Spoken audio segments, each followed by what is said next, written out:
C'est parti pour la région du jour avec Olivier Allemand, le directeur de la chaîne Campagne TV qui vous fait visiter toutes ces régions cet été sur Europe 1. Ce matin, donc, on part à l'Est, en Lorraine et plus précisément dans le massif des Vosges. Et oui, dans le massif des Vosges, qu'on surnomme d'ailleurs le Canada français. Et pour cause, c'est le département qui est certainement l'un des plus boisés de France. Alors, comme on le disait, situé à l'est de la France, avec la nouvelle dénomination qui est la région Grand Est.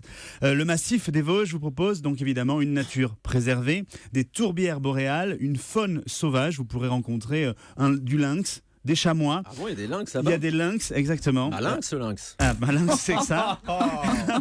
je sens que cette chronique va être longue.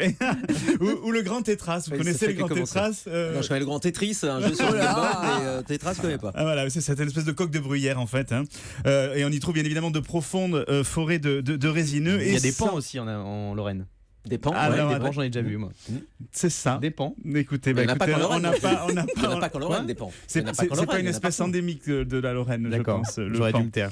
Voilà. Donc sans oublier ses habitants, vous qui êtes un peu du coin, Guillaume, généreux et accueillants par nature, bien évidemment. D'ailleurs, si vous êtes habitant de la région, vous n'hésitez pas, vous nous appelez au soir d'Europe 1, 39 21. Si vous êtes du côté des Vosges, en vacances là-bas, un habitué de la région, comme d'habitude, 39 21. On va prendre vos appels en direct dans un instant à l'antenne. Alors justement, là, ce massif des Vosges, c'est un véritable bijou naturel. Donc évidemment, les amateurs de randonnée, de baignade vont être ravis. On y recense plus de 18 000 km de sentiers balisés ou de pistes cyclables, de voies vertes ou de routes à circulation restreinte. Et là aussi, on peut aussi s'y plonger et se plonger dans les nombreux lacs qui existent dans ce théâtre d'activités, comme un certain nombre d'activités à sensations fortes. Là aussi, on peut pratiquer le vol-livre, le parapente, l'escalade ou même la plongée, je vous le dis, dans un de ces nombreux lacs. Donc là aussi, c'est vraiment le paradis des amateurs de la nature. Alors évidemment, ce grand bol d'air frais, là aussi, vous plonge au cœur d'un patrimoine vosgien, parce qu'il y a un patrimoine vosgien, il existe, à l'image de l'image justement de sa capitale, celle d'Épinal. Je pense que tout le monde connaît l'imagerie d'Épinal, qui est certainement la plus célèbre au monde et qui marqua notre histoire de France et à la fois notre enfance, parce qu'on a tous eu ces petits bons points ou ces petites images qui étaient illustrées par ces images là. J'entends, à l'école il y avait des cartes Pikachu et Pokémon. C'est vrai. Vous, à votre époque, Olivier, effectivement, il y avait moi, encore des bons points. J'avais encore des bons points. Au bout de 10, on avait une image. Et au bout de 10 grandes images, on avait un cadeau. Voilà. Oui, c'est vrai. Écoutez, on est à peu près de la même génération avec Anne Casoban. Vous n'avez pas connu ça, Guillaume. Et c'est là qu'on retrouve. Moi, à l'époque. Ah, vous jouiez aux Pogs Et les cartes Pokémon. Et les instits donnaient des POG. Non, pas les instits. Non, mais il n'a jamais eu un bon point, Guillaume Janton, c'est ça le problème. Ceci explique cela. Donc l'histoire, là aussi, de ce patrimoine vosgien se raconte, évidemment, au travers de ces monuments, que ce soit du site archéologique de Grand à l'église Saint-Rémy à Damrémy-la-Pucelle, qui est justement l'église où fut baptisée Jeanne d'Arc, en passant par la forteresse médiévale de Châtel, à la station thermale de Plombières-les-Bains, là aussi, qui a été chère à Napoléon III. Ce territoire regorge, là aussi, de trésors historiques de toutes les époques, et pour enchanter justement les amateurs de patrimoine. Et enfin, si on parle des Vosges, vos papilles ne seront pas en reste, car si je vous parle, Guillaume, de l'andouille, du Val d'Ajol, du safran, du Munster ou du bluet des Vosges, je ne sais pas si vous connaissez cette grosse myrtille, le bluet, qui a des propriétés antioxydantes, Sophie, et qui a ma peau là. C'est vrai? Oui. Et il y a une haute teneur là aussi de vitamine C. Bref, avec tout ça, aujourd'hui c'est décidé. Je vais essayer de vous faire voir la vie en Vosges. Oh. Et voilà. Bravo. Ah bah écoutez, voilà. Alors dans ce massif immense des Vosges, quels sont vos coups de cœur? Alors évidemment, moi j'ai un gros coup de cœur là aussi pour un lac qui est assez connu, qui est le lac de Gérardmer, à 35 km d'Épinal, qui est un lac d'origine glaciaire, qui est le plus grand lac naturel des Vosges, qui mesure à peu près 2,2 km de long et qui s'étend sur à peu près 115 hectares. Alors évidemment, là aussi, pour faire autochtone, il faut prononcer Gérardmer, non pas Gérardmer. Ah oui, j'allais vous poser la question. On entend les deux prononciations. Eh bien justement, alors petite explication, il faut savoir que le village et le lac appartenaient à un certain Gérard d'Alsace, qui est le premier des ducs de Lorraine. Eh bien, justement, effectivement, il y a un lac, on aurait pu croire que ça s'appelait donc le lac de Gérard, donc Gérardmer, mais non, parce que Mouet en patois vosgien, ça veut dire jardin.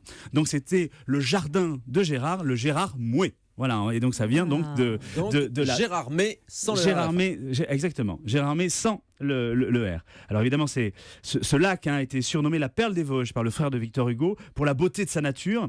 Et justement, ce lac de Gérardmer, c'est la destination estivale par excellence. Aujourd'hui, le lac, tel que j'espère des auditeurs vont nous appeler, il est pris d'assaut. Et Charlemagne, d'ailleurs, il venait déjà en son temps s'y reposer et y faire trempette, parce que là aussi, il est possible d'y pêcher, de faire du canoë, de la voile et même de plonger. Là aussi, il y a des stands de plongée. On peut faire de la plongée en bouteille dans le lac, mais moi j'ai un coup de cœur. C'est suffisamment profond donc. Ouais, c'est suffisamment. Il y a des choses à voir. C'est suffisamment profond et justement il y a une vie, il y a un nombre de poissons de lacs qui sont observables en tout cas sur ces types de plongées, et même la faune est assez préservée parce que l'eau est très très pure dans ce lac de Gérardmer. Mais moi j'ai un petit coup de cœur là aussi de balade en tout cas autour de ce lac de Gérardmer, c'est de partir en randonnée pour tenter de rencontrer le fameux chamois des Vosges. Alors c'est possible tous les soirs à la tombée de la nuit entre 17h30 et 20h, et là aussi il y a des randonnées qui sont organisées pour essayer d'aller sur leurs traces parce qu'ils sortent qu'à la fin de la journée, et de tenter de les apercevoir. Vous pouvez là aussi soit les apercevoir évidemment avec des jumelles, ou soit même, parce qu'ils commencent à être un petit peu apprivoisés, les approcher de très très près. Et là évidemment la randonnée qui est encadrée par Frédéric autour du lac de Gérardmer, c'est 16 € pour les adultes, 10 € pour les enfants, et il y a un prix famille de adultes avec 2 enfants pour 45 €. On est assuré de le voir, le chamois. On n'est jamais assuré de le voir, mais c'est vrai qu'ils sont tellement habitués maintenant à gambader autour du lac qu'effectivement on a quand même de très très grosses chances de les voir, et surtout en période estivale. Alors, un autre coup de cœur à présent. Alors, un autre coup de cœur qui est plutôt dédié à Anne Casaubon. Là aussi, on va essayer, amis de la poésie, d'essayer de vous inspirer ce matin avec le jardin de Berchigrange, qui est situé justement entre la commune de Gérardmer et la commune du Tauly. C'est un jardin féerique que l'on doit à l'imagination, au travail acharné de 2 passionnés, Monique et Thierry Dronet. Alors, c'est une passion à la base qui leur prenait tellement de temps qu'ils en ont fait là aussi leur métier aujourd'hui, pour le grand plaisir des visiteurs. Pourtant, le pari n'était pas facile, parce que imaginez-vous que créer un jardin de 3 hectares à 700 mètres d'altitude dans une ancienne carrière, c'est pas une chose aisée, parce qu'évidemment à 700 mètres d'altitude, rien ne pousse, ou pas grand-chose en tout cas. Mais impossible là aussi n'est pas Dronet.